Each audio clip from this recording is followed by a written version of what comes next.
Hello na naman mga kasama. Nandito na naman ako at nandito na naman tayo kasama ko. Meron baga tayo ditong inverter LG 8.5 kg. Ayan, nagset tayo sa spin kasi may error na lumalabas. Una, OE, tapos naging FE. Si monitor nagulat sa akin, nakastock na lang. Natakot yata sa technician. Ayun yung ipakita at nahihiya siya. Na-spoiled yata siya, gusto niya magpakita ng error sa may. Nung dumating yung technician, na-guilty na. Tagal ng spin guys. Check natin sa wash. Tagal kasi yung pakita ng error sa spin. Try muna natin sa wash. Ayun o. Hindi na. May error din pala sa wash. Ayun o. Sinat ko naman siya sa wash kasi ang tagal ng spin. Inantay ko yung error sa spin. Sa wash ganyan siya. Wash, rinse, spin. Sa wash may error. PE. Sa spin naman, yun yung matagal. Hintayin ko. Yung spin naman yung sinabi nyo. Yung error, yung OE, FE. Ano lumalabas? Sige, sige. Ayan guys, iisod na natin to at ating baklasin yung Sinaniban. kasi natin dalawang tornilyo. Ayan. Baklasin yung dalawang tornilyo dyan. Ayan, ganyan. Hawakan nyo sa gitna. Tutok nyo yung Phillips screw nyo. Dito nyo ilagay. Ayan. Dinadab lang, ikaw anong ginagawa. Kung anong ginagawa, pinapaliwanag lang.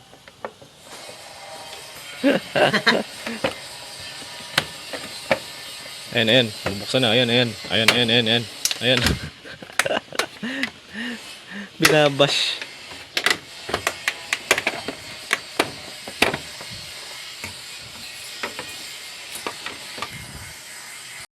Maganda nga ate, may sombrero eh.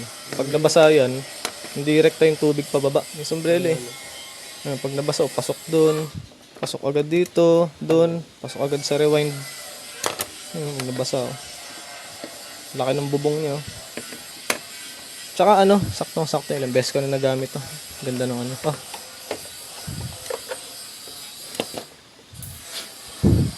Ito, magkalapit. Ito, hiwalay. Yung ganun din, magkalapit, hiwalay. Yan. Tapos, tatest natin siya ngayon kung okay na baga. Yan, nag-wash kami kanina. Pagtaas niya magtimbang, mag-e-error na PE. Tapos sa spin, OE, FE. Pero wash muna. Try natin wash muna. Basta makita ko lang na nagre-refill na at walang error. Sira na rin mo yan. Makapagtimbang siya, nag-stop na siya.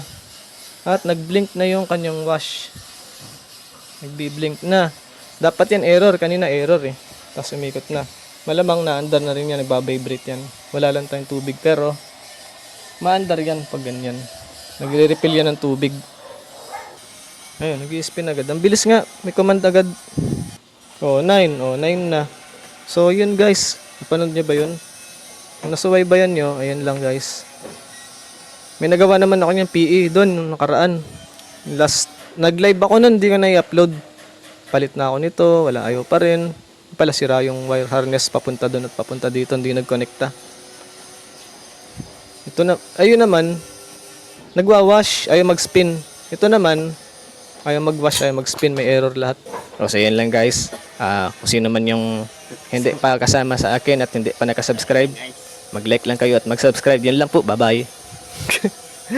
Ganun magpaalam. Sorry na. So yun guys, okay na yung unit. Dito to sa Gen 3 to. So ganun lang guys.